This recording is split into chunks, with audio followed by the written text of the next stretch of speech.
Et immigration, les porte-paroles d'Emmanuel Macron, de Marine Le Pen, de François Fillon, de Jean-Luc Mélenchon et de Benoît Hamon passeront au laser d'Audrey Pulvar de CNews. Bonjour, que nous sommes Bonjour ravis Karim, d'accueillir dans ce merci. grand rendez-vous, Merci et beaucoup. de Nicolas Barré des Échos. Et on commence tout de suite avec les propositions d'Emmanuel Macron. Oui, il faut rétablir la sécurité dans notre pays. Je veux donc aussi qu'il y ait plusieurs milliers de policiers supplémentaires. La priorité, ce sera la sécurité des Français. On a une puissance limitée face à l'acte terroriste, mais on a une puissance politique. Il y a urgence à rétablir l'ordre. Bonjour Christophe Castaner. Bonjour. Vous êtes porte-parole d'Emmanuel Macron, député des Alpes de Haute-Provence. Tout d'abord, question toute simple pour commencer. Faut-il lever l'état d'urgence actuellement en France ? L'état d'urgence est prorogé actuellement jusqu'au 15 juillet. Seul le Premier ministre et le Président de la République ont les éléments qui les ont conduits à le proroger. Moi, je leur fais totalement confiance. Le 15 juillet, le Président de la République, Emmanuel Macron, auront toutes les informations nécessaires pour le proroger ou pas. Il paraît évident, à l'heure actuelle, compte tenu des tensions qu'on connaît dans notre pays, que c'est un outil nécessaire à la sécurité des Français. Une autre question qui se pose et qui est liée à cet état d'urgence, c'est la présence sur le terrain des forces militaires, ce qu'on appelle la force sentinelle. Il y a beaucoup de débats et de positions différentes selon les candidats. Faut-il maintenir en l'état la force sentinelle, c'est-à-dire 7000 hommes sur le terrain, et doit-elle être exclusivement constituée de militaires ?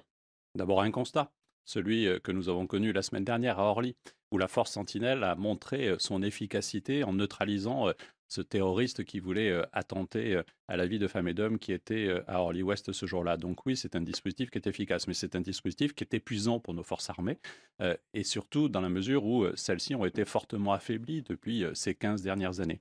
Donc il faut proposer un plan d'action global et faire en sorte que partout où la sécurité est nécessaire, elle soit incarnée par une police de proximité dans nos quartiers, incarnée aussi par une présence militaire quand c'est nécessaire. Alors on va venir à ces propositions. Audrey Pulvar. Votre candidat dit vouloir isoler les djihadistes qui reviennent des zones de guerre. Il veut les mettre hors d'état de prendre le moindre contact avec le reste de la population, y compris carcérale. Il veut isoler aussi les personnes impliquées dans des affaires de terrorisme sur le territoire national.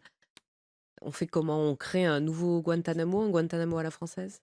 Non, d'abord, ne tombons pas dans les mauvaises réponses, notamment celle Mm. de la déchéance de nationalité et le fait d'imaginer qu'on puisse les tenir à l'extérieur du Mm. pays.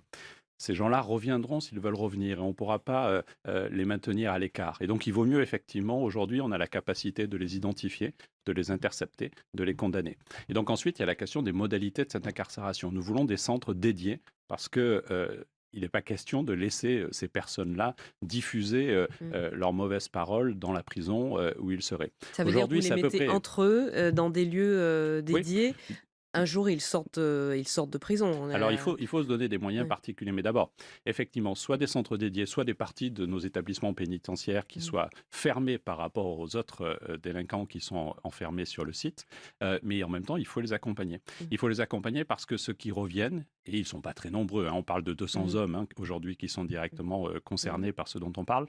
Ceux qui Une dizaine reviennent de djihadistes ont ont été... fait le nombre de morts qu'on sait. Bien sûr, et c'est pour ça qu'il faut le les 13 novembre. incarcérer et qu'il faut ensuite les accompagner. Ils sont formés notamment avec la Taria au fait de se préparer à apparaître comme des repentis. Or, ça n'est pas le cas. On l'a vu sur certains attentats en France. Ensuite, il faut faire attention. L'essentiel du risque ne vient pas de ceux qui reviendraient. L'essentiel du risque, et très peu reviendront. Je ne vais pas ouvrir cette discussion-là, mais très peu reviendront parce que tous seront neutralisés sur place. Mais l'essentiel du risque, c'est des risques endogènes. On l'a vu récemment avec Orly, on l'a vu à Londres, on l'a vu à Anvers. Ce sont des gens qui sont sur le pays et qui ont été endoctrinés dans le pays. Alors on en vient aux questions de sécurité quotidienne. Nicolas Barré. Oui, Emmanuel Macron parle de recruter 10 000 policiers et gendarmes. Alors d'abord, pourquoi faire 2 fois plus que ce que prévoit François Fillon, le candidat de la droite? Et puis d'autre part, il a parlé d'une police de sécurité quotidienne. Qu'est-ce que ça signifie exactement? Puisque vous citez François Fillon et Nicolas Sarkozy ont fortement diminué les effectifs de notre police, de notre sécurité, 12 500 postes. Ils ont affaibli le renseignement, ils ont supprimé le renseignement territorial et ils ont supprimé, c'était Nicolas Sarkozy en 2003, la police de proximité. Donc notre chiffre n'est pas lié aux déclarations de M. Fillon et on l'a vu qui change toutes les semaines sur tous les sujets. Notre chiffre, il est déterminé par rapport au besoin de renforcer cette police de proximité et notre capacité de renseignement. Ça rejoint le premier sujet dont on a parlé.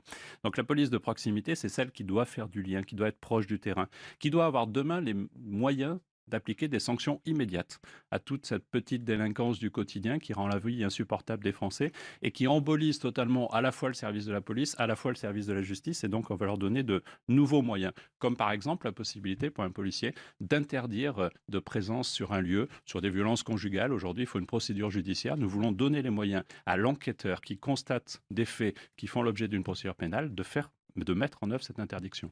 Une question aussi vous parlez des moyens qui sont accordés aux policiers.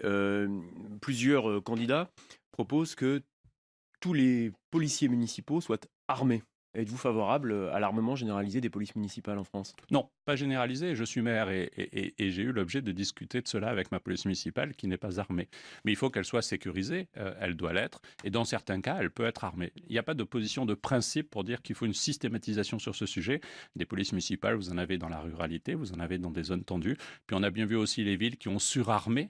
Et là, je suis au-delà même des armes militaires, leur police municipale, que de toute façon, ça ne protège pas dans tous les cas nos citoyens. Par contre, renforcer le lien entre les polices municipales, les gendarmeries, la police, renforcer le renseignement qui aujourd'hui n'existe plus, est un objet particulièrement important. Nicolas.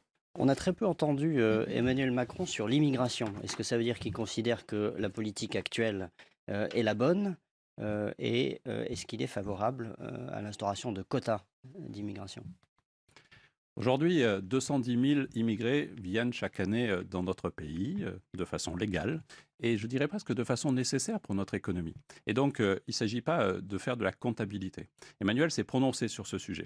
Il a affirmé d'abord le fait que nous devons prendre des responsabilités plus fortes sur la question des réfugiés et ne pas laisser seule l'Allemagne dans cette situation. Assumer notre responsabilité. Il y a encore eu hier 5 jeunes Elan qui sont morts en Méditerranée. Je suis un élu de la Méditerranée et je sais la souffrance que c'est. Nous avons des responsabilités. Mais en même temps, il nous faut effectivement maîtriser les migrations économiques que nous connaissons, les migrations environnementales qui vont venir. Emmanuel Macron a fait une proposition de travailler à l'échelle de l'Europe, parce que c'est à cette échelle-là que nous devons agir, et de mobiliser 5 000 douaniers supplémentaires pour assurer la sécurité d'accès à l'espace Schengen. Et sur l'immigration, sur les migrants qu'on devrait accueillir et ne pas laisser l'Allemagne toute seule, un chiffre? La France était censée en accueillir 30 000. Voilà, Quelle est la préconisation 32 000 d'Emmanuel et on est loin du compte. Mais vous savez, c'est tout simplement parce que notre pays, aujourd'hui, n'est pas attractif. Je suis élu de zone rurale. Je sais comment, quand il s'agissait d'accueillir une trentaine de personnes pendant quelques mois, 3 mois dans un centre, on a suscité les haines et le Front National n'a pas manqué de mobiliser ces haines-là. Et donc oui, il nous faut assumer notre responsabilité. 32 000, c'est une part juste. Elle peut même aller au-delà. Vous savez, ça fait 1 habitant par commune de France. Je crois que si nous ne sommes pas capables aujourd'hui en France de pouvoir tendre la main à des femmes, des hommes qui sont en train de mourir dans leur pays et qui tentent de survivre, nous ne sommes pas dignes d'être une démocratie. Christophe Castaner, une dernière question qui concerne la politique pénale. On a entendu qu'Emmanuel Macron regrettait que les peines inférieures à 2 ans, la plupart des peines inférieures à 2 ans ne soient pas exécutées. Ça veut dire quoi concrètement? Ça veut dire qu'il faut plus de places en prison pour incarcérer davantage, même pour les petites peines, ou au contraire, il faut substituer à la prison des peines d'intérêt général ou des amendes? Quelle est la solution concrète, rapidement? Dans certains cas, la prison est nécessaire à la sanction et à la réparation aussi de la victime. Donc oui, aujourd'hui, vous avez un système d'automaticité d'un examen qui permet d'être exonéré de prison à moins de 2 ans. Nous voulons revenir sur ce principe. Ça ne veut pas dire qu'il faut mettre davantage en prison. Ça ne veut pas dire qu'il faut mettre tout le monde en prison, mais il faut arrêter le principe. Il faut inverser la logique où si c'est moins de 2 ans, tu ne vas pas en prison. Non, la sanction, elle doit être exécutée. Nous souhaitons même qu'elle soit exécutée immédiatement et qu'ensuite, on étudie d'autres mesures d'application de la peine. Et pour cela, il nous faut aussi améliorer les conditions d'accueil. Nous proposons un plan d'action de création de 15 000 places supplémentaires dans les prisons françaises. Merci Christophe Castaner d'avoir répondu à nos questions. On poursuit ce grand rendez-vous sur les questions de sécurité, d'autorité, et on accueille juste après la pause le représentant